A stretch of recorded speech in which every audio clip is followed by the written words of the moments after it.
We continue with our discussion of Second Act by Henry Oliver. This is the third part of our interpretation. The previous two parts discussed how to prepare for a breakout moment in life, a phase of free exploration.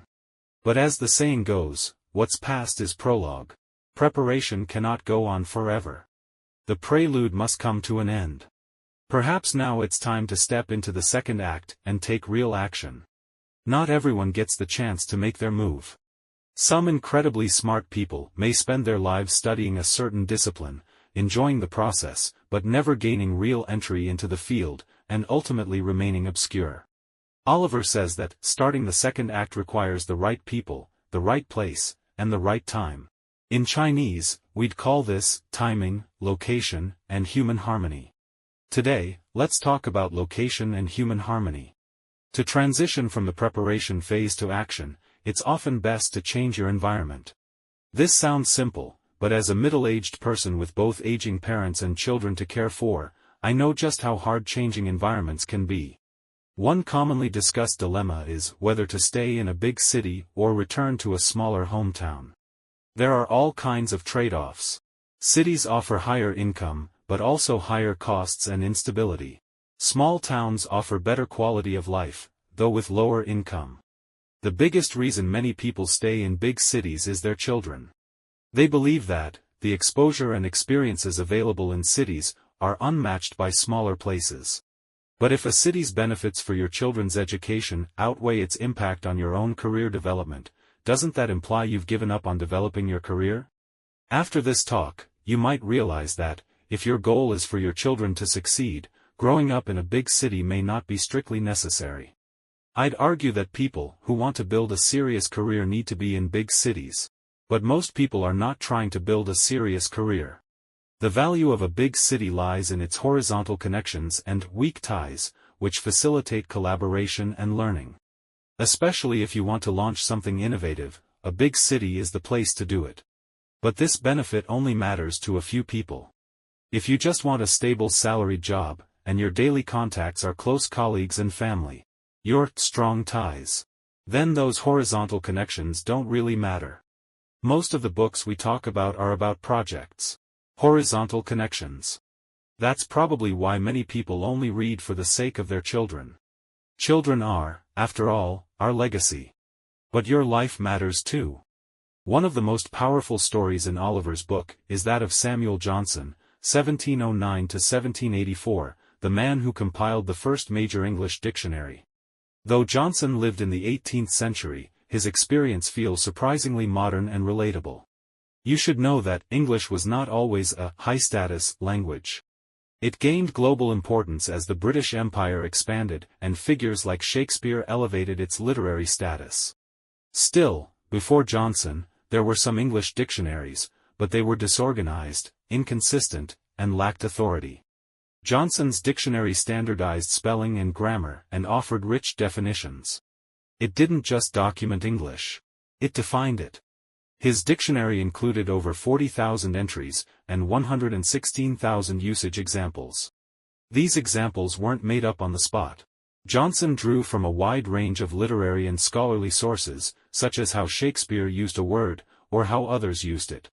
Even the examples he wrote himself were eloquent and sometimes witty. Until the Oxford English Dictionary appeared at the end of the 19th century, Johnson's dictionary was the definitive reference. This was an era without AI, without Google, not even copy-paste. So who was this man, Johnson, with such ability? Johnson came from a modest background. His father was a bookseller, so he had access to plenty of books, but the family had little money. Johnson also had health issues. He entered Oxford, but had to drop out after a year due to financial hardship. Aside from reading, Johnson had few skills and little interest in anything else. Which meant there was no obvious path for him to rise in society. He tried running a private school, but it failed. Desperate and broke, he decided to move to London to pursue a literary career. That was the best decision of his life. Initially, Johnson didn't see writing as a respectable job. For a long time, he published anonymously, writing only when he was out of money and otherwise living lazily.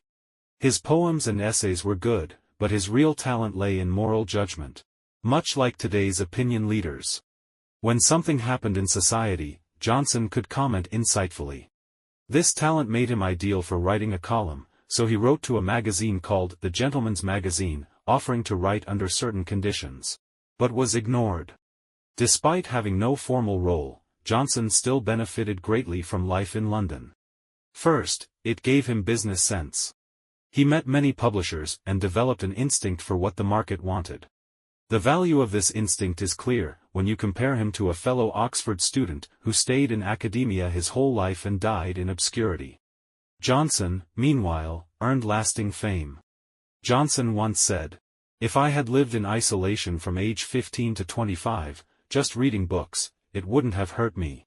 But if I had stayed isolated from 25 to 35, my life would have been totally different." London's second benefit was its rich social life. Johnson said he could talk about twice as many things in London as anywhere else. It wasn't just about meeting great figures. Even ordinary folks had interesting stories, and every neighborhood was full of them. Moreover, Johnson met many intellectuals in London. They formed clubs, met regularly, and inspired one another.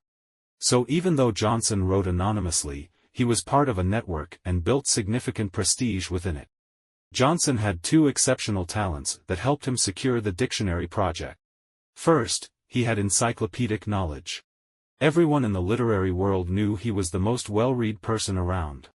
He read rapidly and could process multiple books at once. Second, he was great at organizing people. Johnson never worked alone. Even on trips, he'd bring companions and always found people to help. So if you were a London publisher and saw a market need for a dictionary, whom would you hire?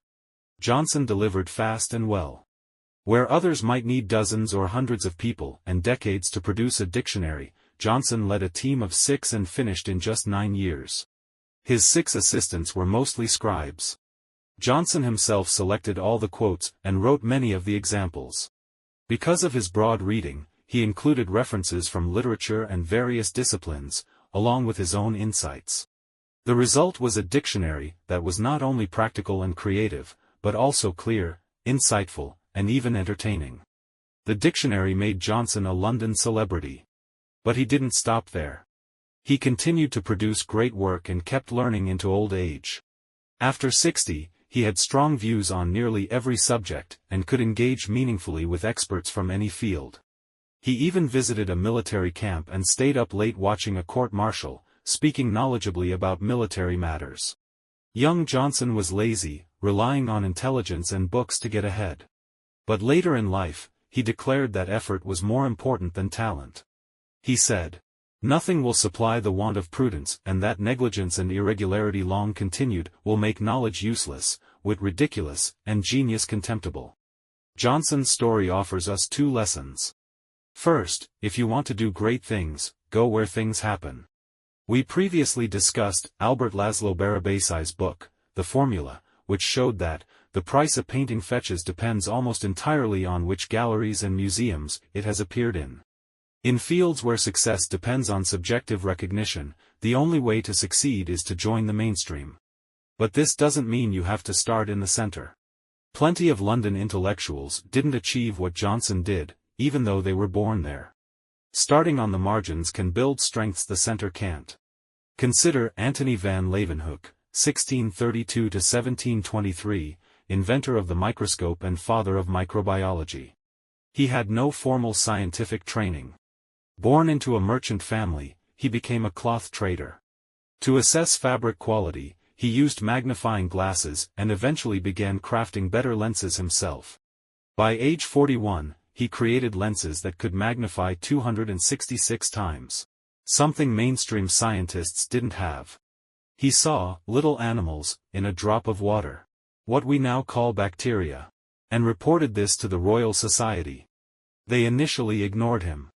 But Leeuwenhoek persisted, producing detailed records and precise drawings until scientists took him seriously. He was the first to observe sperm and red blood cells, gaining international fame. All because he loved making lenses. The lesson is, starting on the margins may enhance creativity, but you still need to be seen by the center. Second, you need peers. You need a cultural environment. Johnson's London Club of Intellectuals is just one example. Many writers and artists form support groups. J.R.R. Tolkien, author of The Lord of the Rings, was part of such a group at age 41 called Inklings, alongside C.S. Lewis. They read and critiqued each other's work and inspired one another. The era of solo genius is over. In Einstein's time, lone scientists could achieve greatness. But in the past 20 years, collaborative papers have surpassed solo ones in quality. The best patents are team efforts. You need to find your team. Ultimately, humans are social beings. Oliver even cites data showing that World War II served as a stepping stone for many young Americans. Enlisting gave rural, unworldly youth instant equality with their urban peers. They underwent the same discipline, leadership training, and team collaboration, improving their real-world skills and even mental health. Afterward, they went to college on government funding. Some are most influenced by their parents. But often, peers have the greater impact. So changing your environment can change your life. Oliver urges readers to actively choose their environment and shares many inspirational stories. Two quotes are especially memorable. The first is from Chris Gardner, the stockbroker featured in The Pursuit of Happiness. His advice to young people: every night when you brush your teeth, ask yourself two questions. First, if you could do anything tomorrow, what would it be? Second, what did you do today to make that possible? The second is from adventurer Audrey Sutherland, who undertook bold solo journeys even in her old age. She would ask, close your eyes and imagine you've just received $5 million. What would you do? Now open your eyes and ask, what's stopping you from doing that without the money? These are powerful words. But few middle-aged people are willing to actively change their environment. More often, we simply drift along, pushed by fate. Steve Jobs gave a now-famous speech at Stanford's 2005 commencement. He reflected on a few key turning points in his life, including dropping out of Reed College, yet staying on to audit classes, including one on calligraphy. That class seemed useless at the time. But years later, while designing the Mac, he applied what he had learned to develop beautiful fonts and layout functions. Innovations that shaped the aesthetics of modern computing. Jobs' point was this: you can't connect the dots looking forward, only backward. Things that seemed meaningless at the time may later reveal deep significance. If everything in life were pre-planned, it would be boring. Often, it's the clumsy efforts driven by pure curiosity that end up defining us. If you don't have a first-mover advantage, maybe just be your unique self, and experience the elegance of fate's design. That's it for today's content. Thank you for watching, and I'll see you in the next video. If you feel there is value in this, please like, subscribe to this channel, and leave your thoughts or suggestions in the comments section. Let's grow together and read more good books.